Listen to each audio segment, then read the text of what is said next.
You think you know what makes humans terrifying? It isn't our dreadnoughts or our planetary crack troops. It isn't our bloody, stitched-together history. It's our baseline. Put a human in a room where every other species is hyperventilating from the sheer environmental pressure, and the human will just complain about the thermostat. In a galaxy that evolved in padded, climate-controlled cells, Earth is a meat grinder. This is the story of what happens when the universe tries to test a species that already survived the apocalypse. The air in the lecture hall tasted like tin foil. Arthur chewed the inside of his cheek, a nervous habit that tasted faintly of iron and morning breath, and stared blindly at the holographic syllabus rotating at the front of the room. The light from the projection was a sickly, violent magenta. It gave him a headache right behind his right eye, a slow, pulsing throb that synced perfectly with his heartbeat. He shifted in his seat. The chair groaned, a pathetic, high-pitched squeak of polycarbonate buckling under his mass. He was only 180 pounds, but on an orbital station calibrated for species with hollow bones and silicate exoskeletons, he might as well have been a walking anvil. "Don't break another chair, Hayes," he told himself. "The requisition forms take 3 weeks to clear."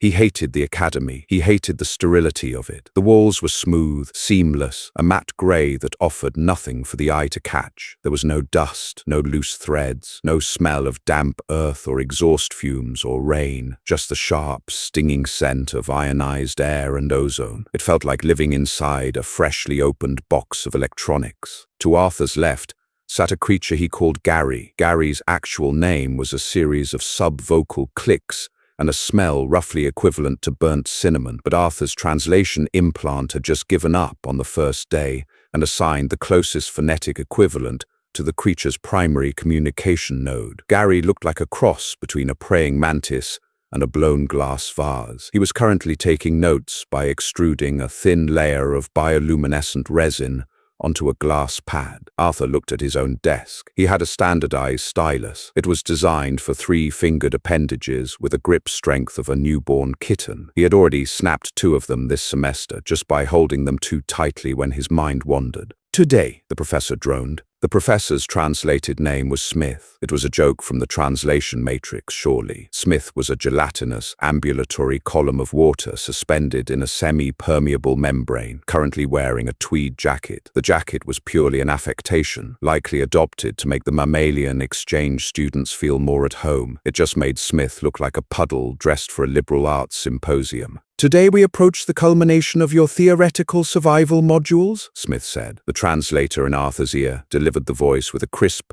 BBC anchor detachment. "You have studied the theoretical limits of biological endurance. You have charted the caloric collapse of the standard biological framework. Now you will experience it."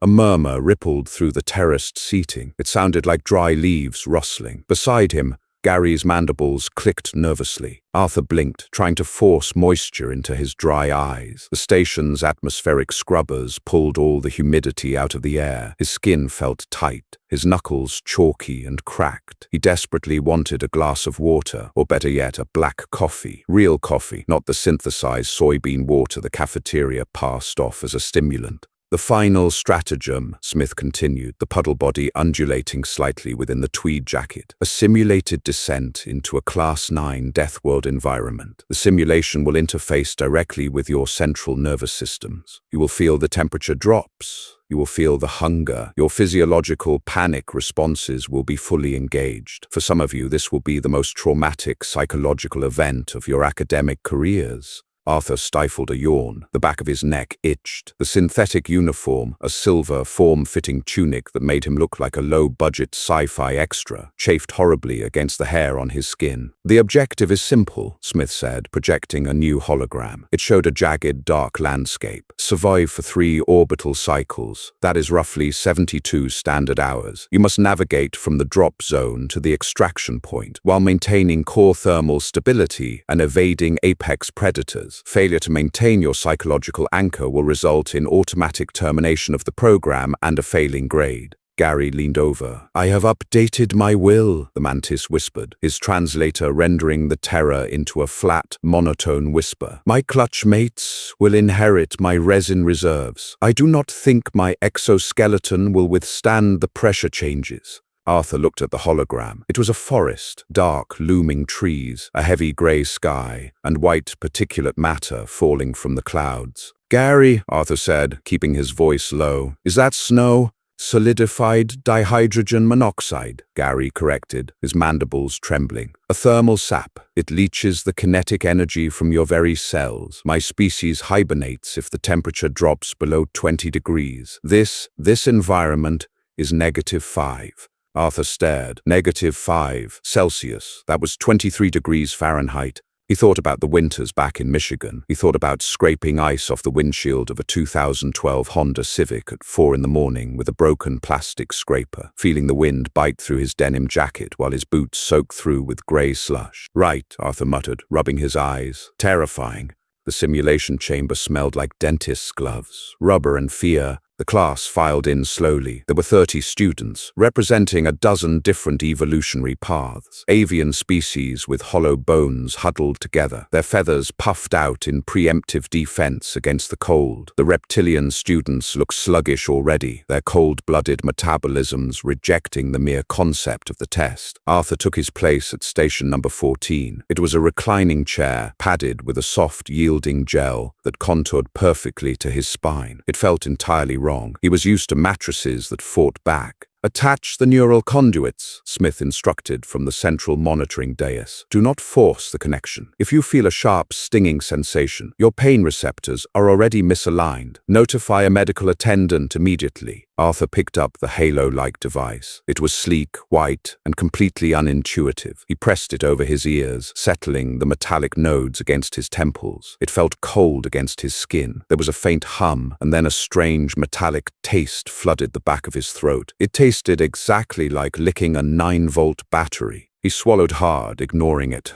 Around him, the panic was palpable. Tress, an amphibian student 2 rows down, was hyperventilating, her gills flaring rapidly. Medical drones, small, floating silver orbs, were already hovering near a few of the more fragile students, monitoring their baseline vitals. Arthur felt nothing but a heavy, dragging lethargy. He had been on this station for 8 months. 8 months of perfect weather. 8 months of carefully calibrated nutrition pastes designed to maximize his caloric efficiency. His body felt soft. His mind felt dull. He missed the low-level anxiety of Earth, the constant humdrum reality that everything was just slightly falling apart. He missed the sound of traffic. He missed the smell of impending rain. "Simulation engaging in 30 seconds, the automated voice of the room chimed. It was a soothing, maternal tone. Arthur hated it. "Hayes," Professor Smith called out, his gelatinous body leaning over the console. "As a mammalian from a high-gravity world,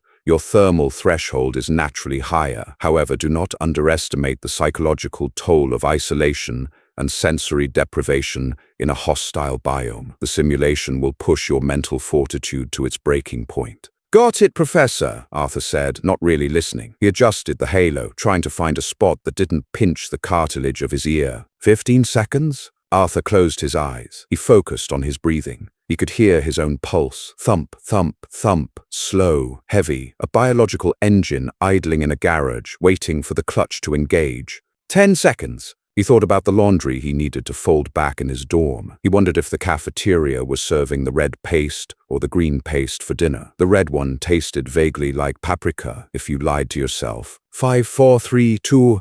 A sharp electric spike drove itself through his temples. Arthur gasped, his back arching off the gel pad as the physical world fell away. The sterile grey walls shattered into a million digital fragments. The smell of ozone vanished, replaced instantly by something else. Wood smoke, pine needles, wet earth. Arthur opened his eyes. He was standing knee-deep in a snowdrift. The shock of the cold was immediate, but it wasn't the paralyzing death-grip freeze Smith had promised. It was just brisk. Arthur looked down at himself. The simulation had outfitted him in a thick utilitarian jumpsuit. It was heavily insulated, grey, and completely lacking in style. He flexed his hands inside thick, padded gloves. He curled his toes inside heavy boots. He took a breath. The air hit his lungs like a mint leaf, sharp, clean, and bracing. It burned slightly on the way down, a familiar, exquisite sting that he hadn't felt in nearly a year. "Oh man," Arthur thought, his shoulders dropping a fraction of an inch. "That's the stuff."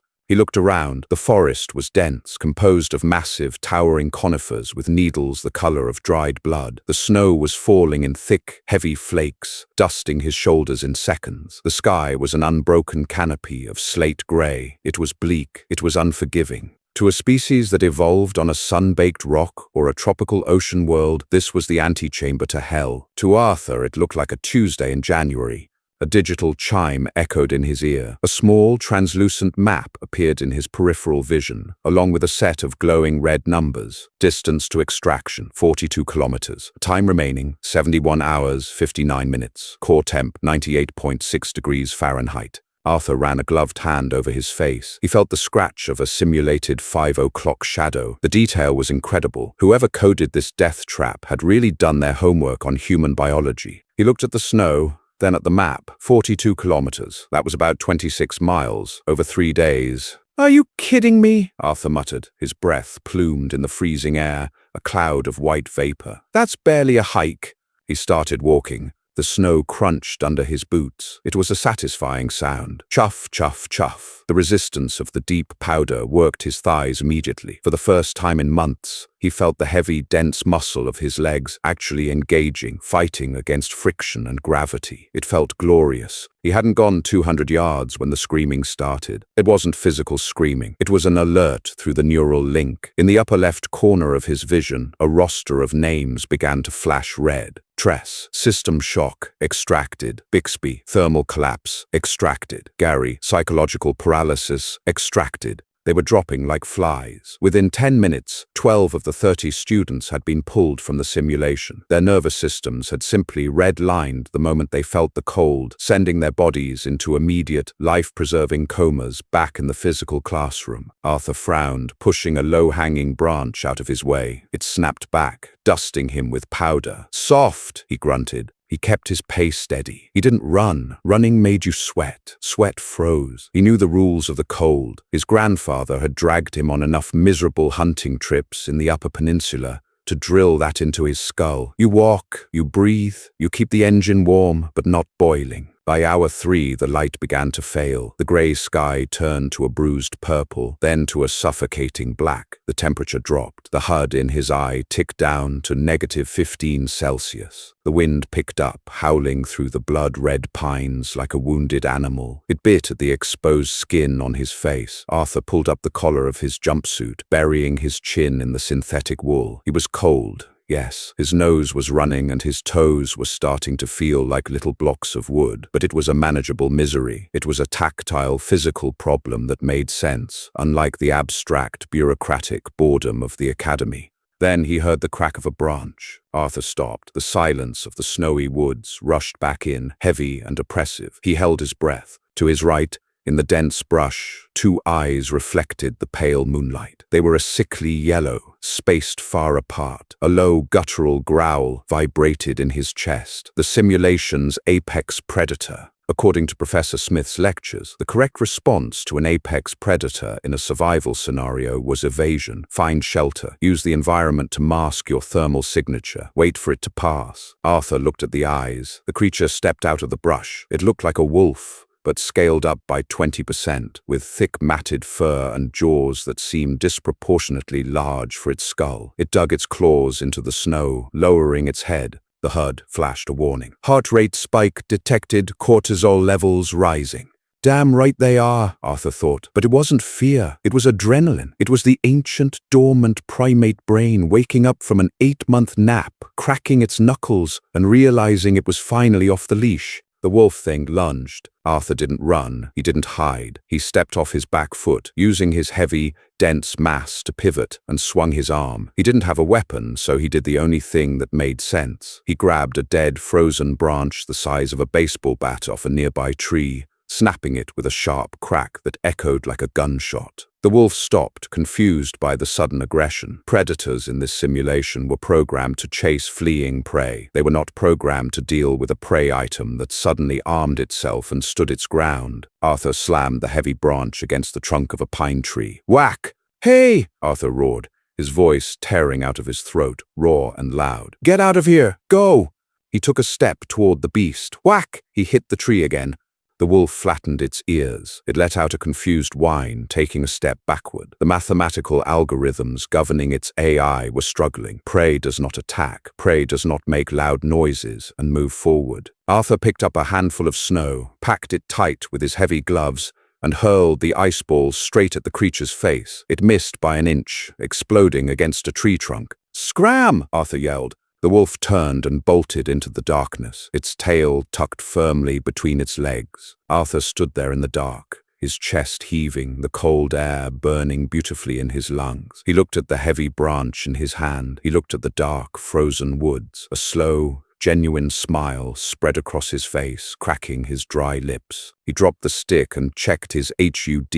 He had 30 kilometers left. "All right," Arthur whispered to the empty woods. "Let's go for a walk." Back in the physical classroom, standing over the master console, Professor Smith's water-column body began to bubble violently in a display of utter, uncomprehending shock. The human wasn't just surviving, he was taking a stroll. In the physical world, the observation deck of the simulation chamber was silent, save for the rhythmic hum of the life support monitors and the frantic clicking of Gary's mandibles. Professor Smith stood before the primary holographic interface, his gelatinous form roiling. He had increased his internal viscosity by 20% just to keep from losing his structural integrity. The data streaming from Station 14 made no biological sense. "His cortisol levels have completely stabilized," Smith murmured, the translator projecting a tone of utter disbelief. "In fact, they are dropping. He just experienced a Class A predator encounter, and his heart rate has returned to a resting rhythm. This is a physiological impossibility."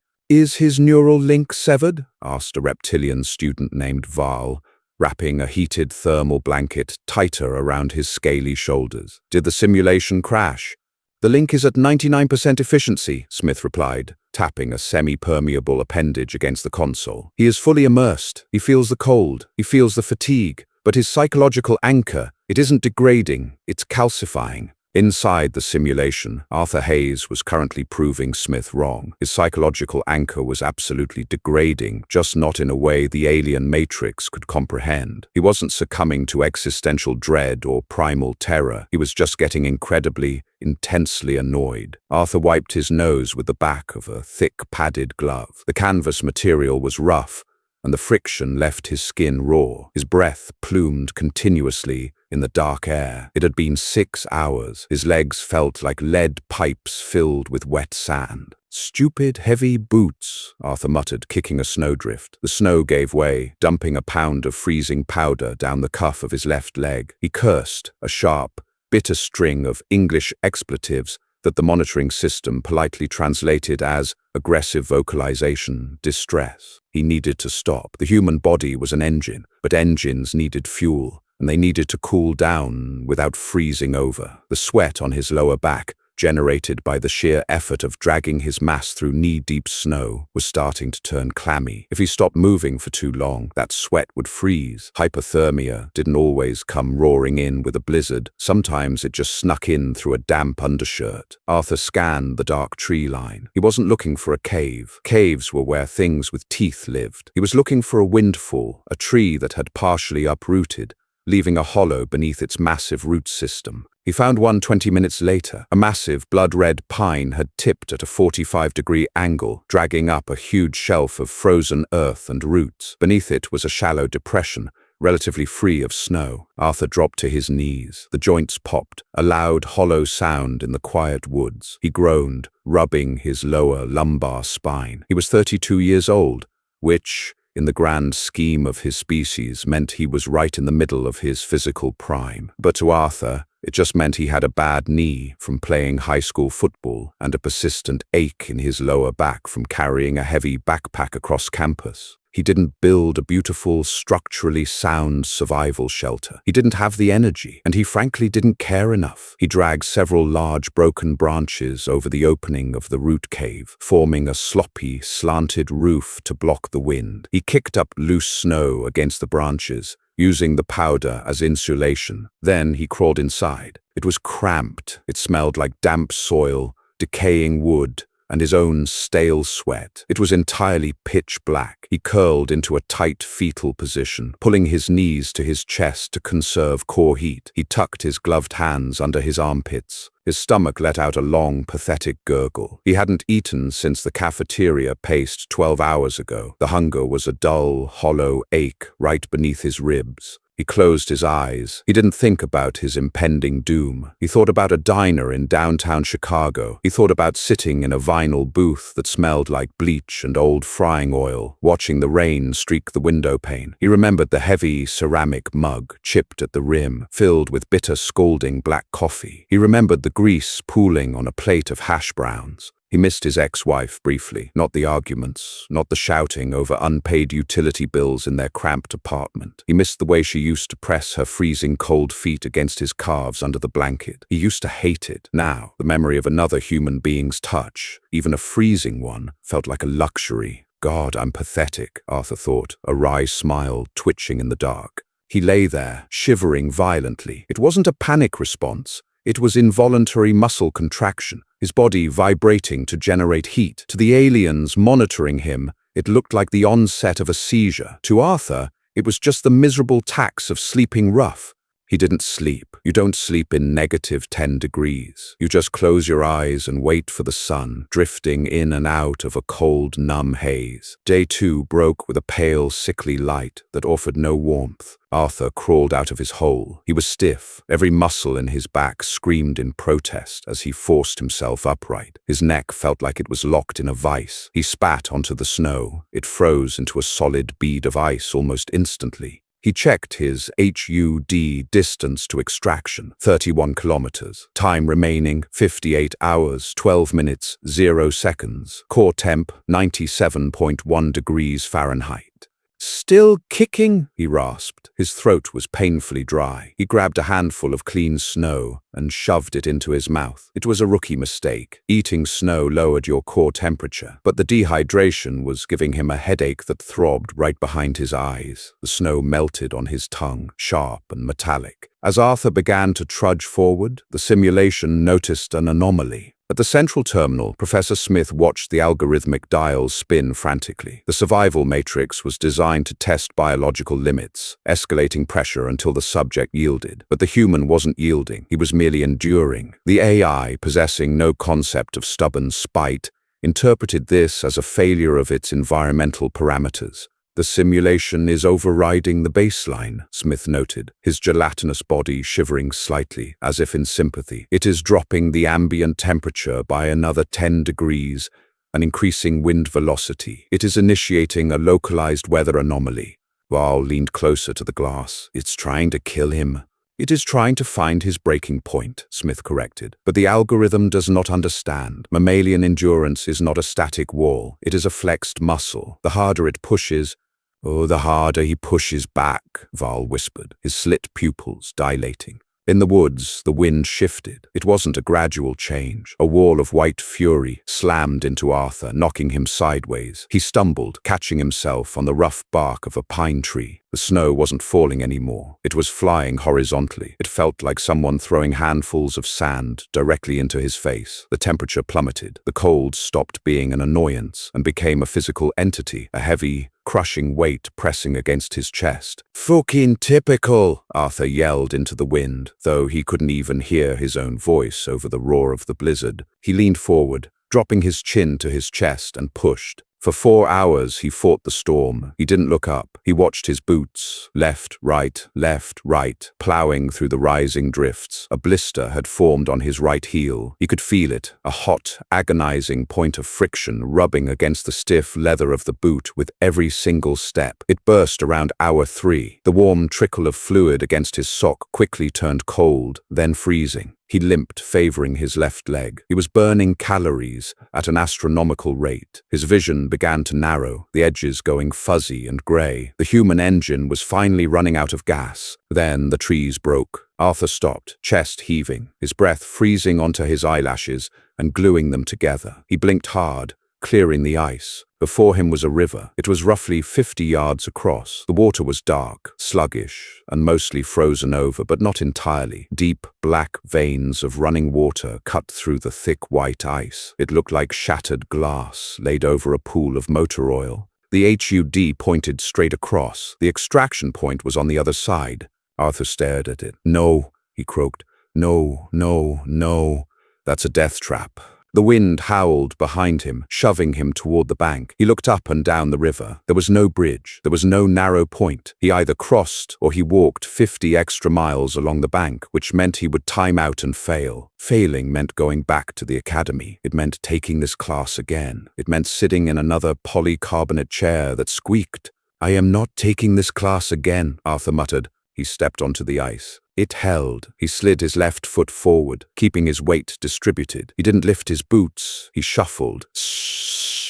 10 yards, 20 yards. He reached the middle of the river. The wind was worse out here, unobstructed by the trees. It ripped at his clothes, trying to push him off balance. He was sweating. Despite the sub-zero temperatures, the sheer terror of the ice was making him sweat. He could hear it complaining under his weight, a deep, resonant pew-pew sound, like sci-fi lasers firing underwater, echoing through the frozen slab. He was 5 yards from the far bank. He took a breath, allowing himself a brief moment of relief. That was his mistake. He lost his focus and put his full weight down on his heel. Crack!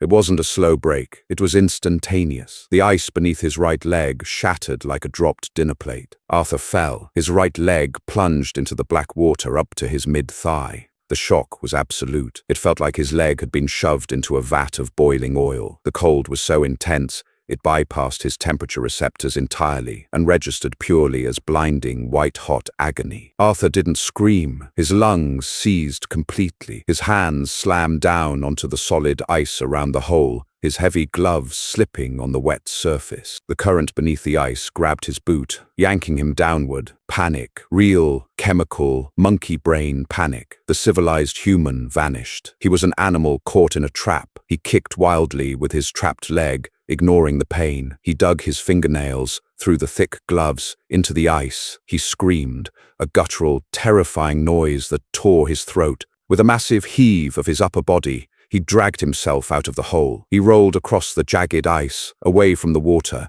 his chest heaving, his eyes wide and bloodshot. He collapsed onto the snowy bank, safe. But as he looked down at his right leg, the real horror set in. The dark fabric of his jumpsuit, soaked to the thigh, was already turning white. In the negative 20-degree wind, the water was freezing in seconds. His pant leg was becoming a solid, unbending cast of ice. Wet cold.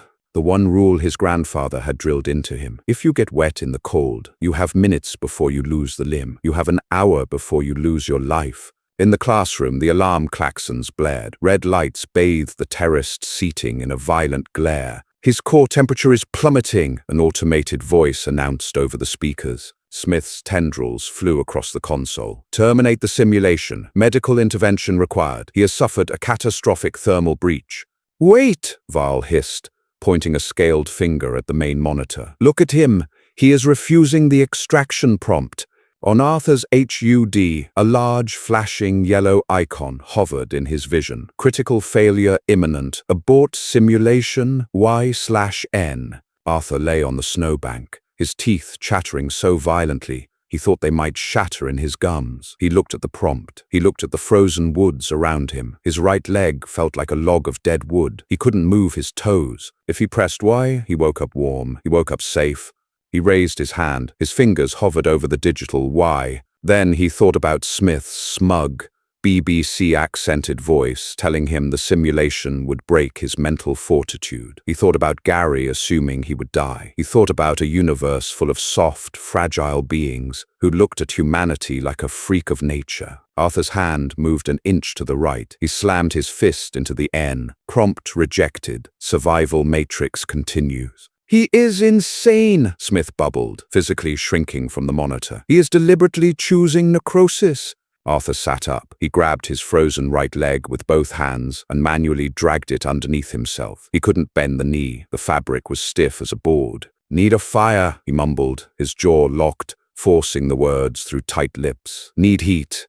He looked around. The simulation was cruel. There was no dry kindling. The trees were coated in ice. Everything was wet, frozen, dead. He didn't have a lighter. He didn't have flint. Arthur looked at his left wrist. The thick metallic bracer of his suit contained the environmental sensors, the biometrics, and the neural relay antenna. It also contained a high-density power cell. He reached over and unclasped the bracer, ripping it off his wrist. A warning flashed in his eye. Warning, suit diagnostics offline. Do not tamper with power cell. Arthur dragged himself toward a nearby tree. Its trunk was thick, offering a brief respite from the howling wind. He huddled at the base, blocking the gale with his own shivering body. He wedged the bracer between his knees. His hands were shaking terribly. He pulled off his thick right glove with his teeth, spitting it onto the snow. His bare skin hit the air. It felt like being sliced with razor blades. He dug into the deep pockets of his jumpsuit. He found a piece of standard-issue Academy ration packaging, a waxy paper wrapper, and a handful of lint. He shoved them into a small pile between his boots. Next, he frantically dug his bare fingers into the bark of the pine tree, peeling away strips of dry, papery inner bark, adding it to his pathetic pile. He picked up the bracer. He needed to expose the battery. He slammed the metal device against the tree trunk. Once, twice, the casing cracked.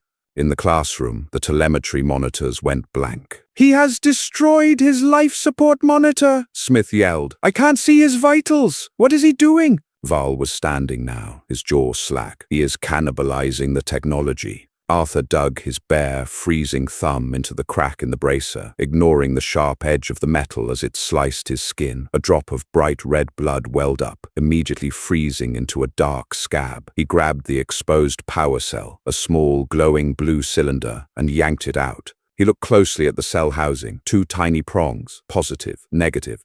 He found a thin, metallic strip of the broken casing. He held the battery over his pile of lint and bark. His hands shook. He couldn't control the shivering. "Come on," he begged, a pathetic wet sob catching in his throat. "Come on, you piece of junk."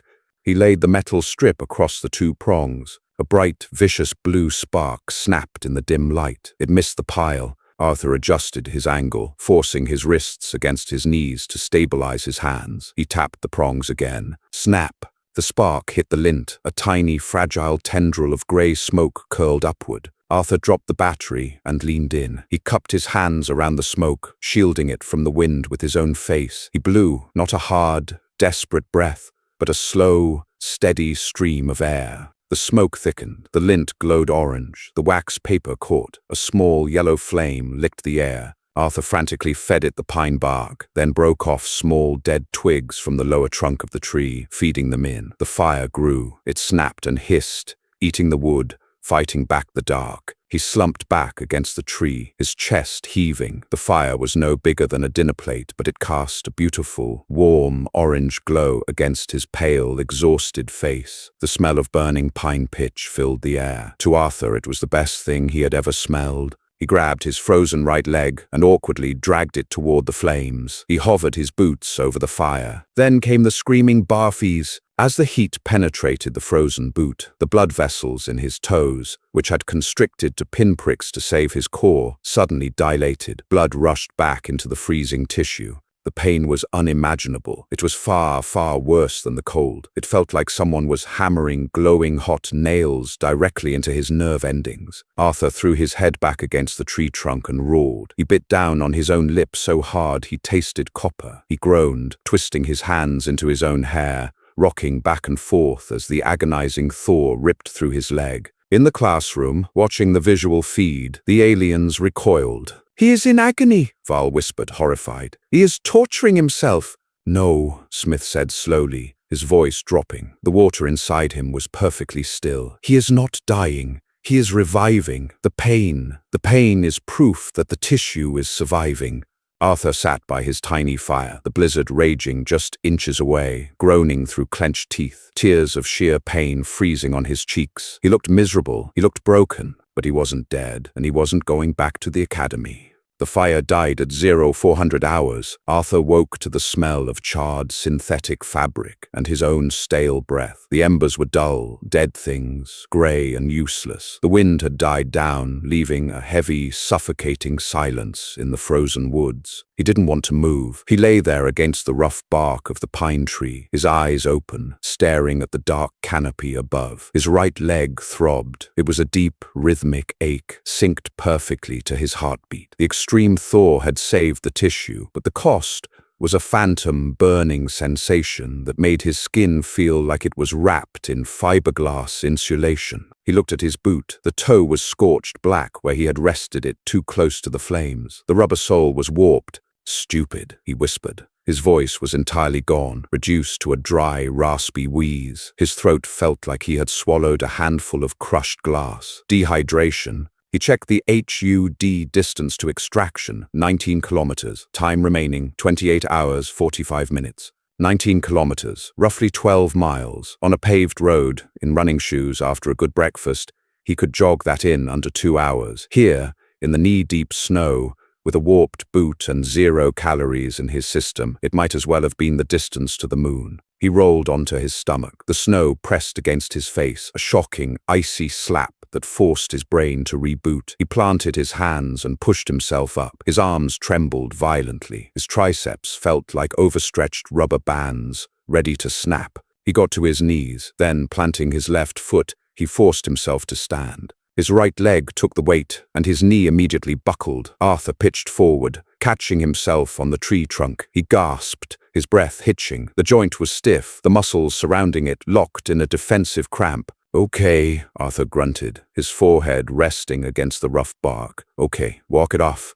Just walk it off." It was a lie. He knew it was a lie. You don't walk off deep tissue frost nip. But it was the lie his high school football coach had yelled at him when he sprained his ankle. The lie his father had told him when he fell off the garage roof. It was the fundamental, stupid, stubborn lie of human endurance. If you pretend it doesn't hurt, sometimes your brain gets bored of reminding you. He began to walk. It was a grotesque, lopsided shuffle. He dragged the right leg, swinging it outward from the hip to avoid bending the knee. Crunch, drag, drag. By hour 48, the true starvation began. The human body is a hoarder. It burns the easy sugars first. Then it moves to the fat reserves. But when the engine is running in sub-zero temperatures, fighting through deep snow, the fat burns fast. Now his body was looking around for anything else to consume. It found muscle. Arthur felt it happening. It wasn't a sharp pain like the cold. It was a deep, hollow rot inside his own limbs. His arms felt heavy, disconnected. His stomach had stopped growling hours ago. Now it just felt like a tight, hard knot sitting directly beneath his diaphragm. He stopped and looked at a tree. The bark was dark, crusted with frozen sap. He pulled off his left glove. His fingers were pale, the joints swollen and stiff. He picked at the dried sap, pulling a thumb-sized chunk away from the wood. It looked like dirty amber. He put it in his mouth and chewed. It tasted terrible, bitter, chalky, with a sharp chemical tang of turpentine that coated the roof of his mouth. It wasn't food. It had 0 caloric value for a human digestive system. But the mechanical act of chewing, of swallowing, tricked his brain for just a few seconds. It gave his jaw something to do. Back in the physical classroom, the silence was absolute. No one was taking notes anymore. The glowing resin pads were dark. The students were clustered around the main holographic projector, watching the feed from Station 14. "What is he consuming?" asked a tall, spindly avian student named Corvus. "Is there local flora with compatible bionutrients?" Professor Smith, his gelatinous body perfectly still, adjusted the readout. "Negative. It is tree resin. It is completely indigestible to his biology. In fact, it is mildly toxic." "Then why is he eating it?" Val asked, his slit eyes wide. "He is not eating for sustenance," Smith replied softly. "He is chewing to generate saliva. He is managing his psychological decay through tactile distraction. He knows it is not food. He is simply refusing to let his body dictate the terms of his misery." "He is moving so slowly," Corvus noted, feathers ruffling in unease. "His biometrics indicate severe muscular degradation. He should be in a comatose state to preserve organ function." "Yes," Smith said, "he should be." Inside the simulation, Arthur tripped. His right boot caught a hidden root beneath the snow. He didn't have the reflexes to catch himself. He fell hard, face first, into a snowdrift. The cold swallowed him. It was so quiet down here, with the snow packed against his ears. It felt soft. It felt like a mattress. "Just rest," a voice whispered in his head. It sounded exactly like his own voice. "Just tired. 5 minutes. Just close your eyes for 5 minutes. You earned it." He lay there. The snow began to melt against the heat of his cheek. It felt nice. The throbbing in his leg began to fade into a dull, distant hum. Distance to extraction, 11 kilometers. He didn't care. He was so tired. The cold wasn't painful anymore. It was just a heavy blanket pulling him down into the dark. Then he remembered the chair. The cheap, squeaky polycarbonate chair in the lecture hall. He remembered how it pinched his thighs. He remembered the smell of the academy, that sterile, dead smell of ozone and recycled air. He remembered Smith's condescending, perfectly modulated translator voice. "The simulation will push your mental fortitude to its breaking point." Arthur's eyes snapped open. "Screw you," he croaked into the snow. It wasn't a heroic declaration. It was petty. It was bitter. He wasn't surviving for the glory of Earth. He wasn't surviving to prove a point to the galactic community. He was surviving because he absolutely, fundamentally refused to give an ambulatory puddle the satisfaction of failing him. He pushed himself up. His arms shook so badly he fell back down twice. On the third try, he got his knees under him. He spat out the bitter, chewed-up wad of tree sap. A thin string of bloody saliva hit the white snow. "Screw you, Smith," Arthur rasped. He dragged himself upright. He leaned heavily to his left. He started walking again. Crunch, drag, crunch, drag. The simulation AI was panicking. It was a highly advanced heuristic program designed to simulate ecological pressure and calculate biological failure. It dealt in mathematics, heat loss, caloric deficit, cortisol levels. It knew exactly when a biological organism should expire. Arthur Hayes had crossed that mathematical threshold 3 hours ago. He was legally dead, according to the AI's internal logic. His core temperature was bordering on fatal hypothermia. His blood sugar was practically non-existent. His heart rate was a sluggish, uneven drumbeat. Yet the avatar kept moving forward, step by agonizing step. The AI, lacking empathy or context, assumed a glitch. It assumed the environmental resistance was insufficient, so it escalated. Arthur looked up. The dense red pine forest abruptly gave way to a massive, barren ridge. The extraction point, a glowing green beacon on his HUD, was directly on the other side. Distance to extraction, 3 kilometers. 3 kilometers. But the ridge was a sheer 45-degree incline of smooth, wind-scoured ice and jagged grey rock. The sky, which had been a depressing grey for 2 days, suddenly broke open. The clouds vanished, revealing a glaring, brilliant, unfiltered sun. Arthur squinted, throwing a hand up to shield his eyes. The light bounced off the pristine, icy slope, hitting his retinas like a physical blow. The sudden, intense brightness after 48 hours of gloom was agonizing. It felt like someone had driven hot needles directly behind his corneas. Snow blindness. The AI was throwing the kitchen sink at him. Arthur closed his eyes, tears streaming down his face. The tears immediately froze, welding his lower lashes to his frozen cheekbones. He stood at the base of the ridge, swaying in the wind. The cold out here, exposed to the open air, was brutal. It sliced right through his heavy jumpsuit. 3 kilometers, Arthur muttered. His lips were cracked and bleeding. He tasted copper. Just up and over.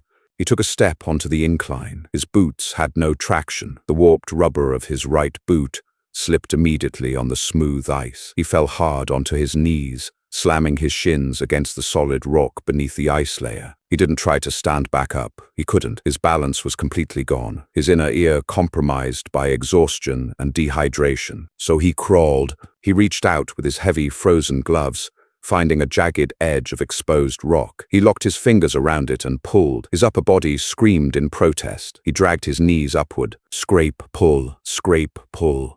The incline was brutal. Every few feet, a gust of wind would slam into him, trying to tear him off the rock face. He had to flatten his body against the ice, hugging the freezing surface, waiting for the gale to pass before moving again. His gloves, already battered, began to shred. The canvas tore against the sharp granite edges. By the time he was a third of the way up, the padding was gone. He was grabbing frozen rock with bare, freezing fingers. Blood smeared the ice, bright, shocking red patches left behind by his torn knuckles. He didn't feel it. His hands were completely numb, heavy lumps of meat. He was operating purely by visual confirmation. "Just a hill," he whispered, his breath coming in ragged, shallow gasps. "Just a stupid hill."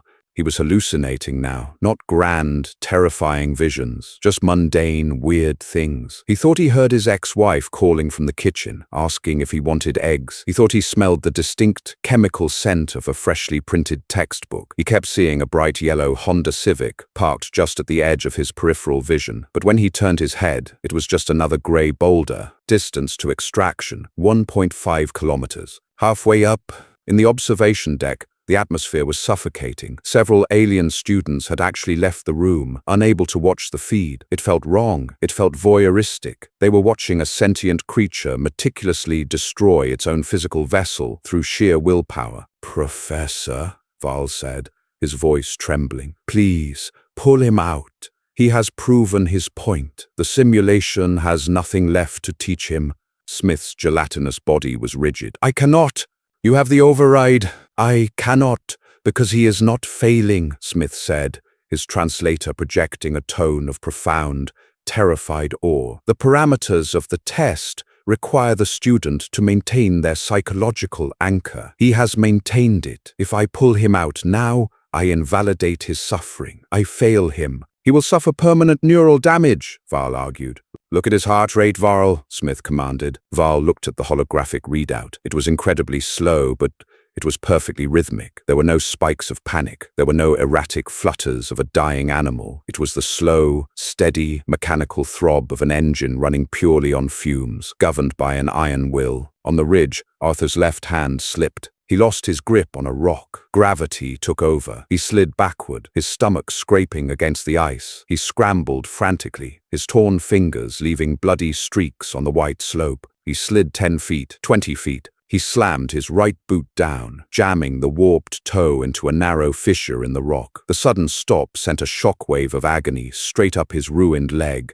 exploding in his hip socket. Arthur screamed. It wasn't a roar of defiance. It was a pathetic, high-pitched scream of absolute agony. He hung there, suspended by one trapped foot, his face pressed against the ice, his chest heaving. He sobbed, wet, ugly tears of pure exhaustion and pain. He was done. He had nothing left. The tank was completely, totally empty. He looked down. The drop wasn't fatal, but it would mean starting the climb all over again. He looked up. The peak of the ridge was right there, 50 feet away. "I want a coffee," Arthur thought. It was a clear, sudden, crystal-sharp thought that cut through the haze of pain and delirium. "I want a large, black, burnt cafeteria coffee." He reached his left hand up, his fingers, bloody and numb, curled around a rock. He pulled. He didn't think about the pain. He compartmentalized it. He put the agony in a box in the back of his mind, locked it, and threw away the key. He reduced his entire existence to a single, repetitive mechanical function. Reach, grip, pull. He moved like a machine, a broken, bleeding, sputtering machine, but a machine nonetheless. 10 feet, 20 feet. The wind howled, throwing sharp needles of ice into his face. He didn't blink. He kept his eyes fixed on the crest of the ridge. 30 feet, 40 feet. His hand crested the top. He found flat ground. He pulled his heavy, battered torso over the edge of the ridge, collapsing onto the flat plateau. He rolled onto his back. The glaring sun hit his face, but he didn't care. He looked at his HUD. Distance to extraction, 0.1 kilometers. Extraction zone reached. A massive, glowing green circle pulsed in the snow 10 feet away. Arthur didn't stand up. He couldn't. He dragged himself on his elbows, a pathetic, slow crawl across the final 10 feet of snow. He dragged his dead right leg behind him. He reached the edge of the green circle. He collapsed forward, his head resting inside the glowing boundary. Extraction sequence initiated. Arthur closed his eyes. "Make it a double," he mumbled into the snow. The transition was instantaneous. There was no fading to black. 1 millisecond, Arthur was lying in a frozen wasteland, bleeding and starving. The next, a sharp electric spike snapped behind his eyes, and he was staring at a matte gray ceiling bathed in sterile white light. The smell hit him first, the sharp, clean scent of ozone and dentist gloves. It was overwhelming after 3 days of smelling nothing but pine, blood, and his own sweat. The neural halo retracted from his temples with a soft click. Arthur didn't move. He lay in the gel-contoured chair, his breathing shallow. His body was safe. His body was currently wrapped in a silver jumpsuit in a climate-controlled room. But his brain was still on the ridge. His muscles twitched violently, phantom shivering. His right leg felt heavy, a ghost of the deep tissue freeze lingering in his nerve endings. "Medical drones, immediate deployment," Smith's voice echoed through the room. It sounded strange, shaken. 3 silver orbs floated over Arthur's chair. Soft blue light washed over his body. "Vitals stable," the automated voice chimed. "Core temperature normal. Minor cortisol elevation. No physical trauma detected." Arthur blinked slowly. He dragged a heavy hand across his face. It was dry. No ice, no frozen tears. He rubbed his knuckles. Smooth skin. No shredded canvas, no blood. He gripped the armrests of the chair and pushed himself up. His joints popped, a loud crack in the silent room. He swung his legs over the side of the chair and planted his feet on the deck. He half expected his right leg to buckle, but it held firm. The floor was smooth and warm. He looked up. The entire class was staring at him. They were clustered behind the observation glass, 29 alien students representing the brightest minds of a dozen different systems. Tress, the amphibian, had her hands pressed against the glass, her gills flared wide. Gary, the mantis, was completely still, his mandibles frozen mid-click. Val looked like he had seen a ghost. They weren't looking at him with the usual mild curiosity or bureaucratic annoyance. They were looking at him with sheer, unadulterated terror. To them, he wasn't just Arthur Hayes, the exchange student who broke the polycarbonate chairs. He was a monster. He was an apex predator from a nightmare world that could willingly drag itself through hell on broken limbs just to spite an algorithm. He was something that defied the fundamental laws of biological preservation. Professor Smith undulated forward. The puddle body looked pale, the water inside churning nervously. "Mr. Hayes," Smith said, the translator struggling to capture the awe in the professor's voice, You have completed the simulation." Arthur rubbed the back of his neck. It felt a little stiff. "Yeah," Arthur said. His voice was hoarse, real-world hoarse from a lack of water, but it didn't sound like the raspy wheeze of a dying man. "Your neural telemetry," Smith hesitated, a rare occurrence for the academic. "We have never recorded a species capable of that level of compartmentalization. You willingly suppressed pain receptors to achieve an objective that was purely spiteful." "Spite is a powerful motivator, Professor," Arthur said, rolling his shoulders. The tension was fading. The deep, ingrained resilience of his biology was already resetting his baseline. "You endured negative 20 degrees Celsius," Gary whispered from the back, his translator buzzing with static. You self-mutilated to create thermal energy." Arthur looked at his hands, remembering the phantom blood on the ice. He dropped them to his sides. "Look," Arthur said, sighing heavily, "it's really not that deep where I'm from. If your car breaks down on the highway in January, you either figure it out or you freeze. You guys evolved on garden worlds. You got lucky. Earth is basically an active crime scene masquerading as a planet. We just learned to adapt." He looked past Smith towards the exit doors. "Am I excused, Professor?" Arthur asked. "Because my brain thinks I haven't eaten in 3 days, and if I don't get a cup of coffee in the next 10 minutes, I'm going to actually lose my mind." Smith simply stared at him. The water column bobbed in a slow, defeated nod. "Class dismissed. Mr. Hayes, you have passed." Arthur didn't smile. He didn't gloat. He just wanted to get out of the sterile room. He walked toward the exit, his gait heavy but steady. He passed the observation glass. The alien students subconsciously took a step back as he walked by, shrinking away from the invisible aura of a Class 9 Deathworlder. He walked out into the corridor. The doors hissed shut behind him, cutting off the silence of the classroom. Arthur leaned against the cold metal wall of the hallway for a second. He closed his eyes and let out a long, shaky breath. His right leg twitched once, a final phantom reminder of the ice. He opened his eyes, pushed off the wall, and headed for the cafeteria. He hoped they had the red paste today. Thanks for watching this deep dive into the brutal realities of a Deathworlder's endurance. If you enjoyed seeing Arthur completely shatter the Alien Academy's expectations, make sure to hit that like button. It really helps push the story to other sci-fi fans. Subscribe to the channel and ring the bell so you never miss our upcoming HFY stories. What did you think of the simulation's cruel twists? Let me know in the comments below. Share this video with a friend who loves human grit in space, and stay tuned for the next adventure. See you in the stars.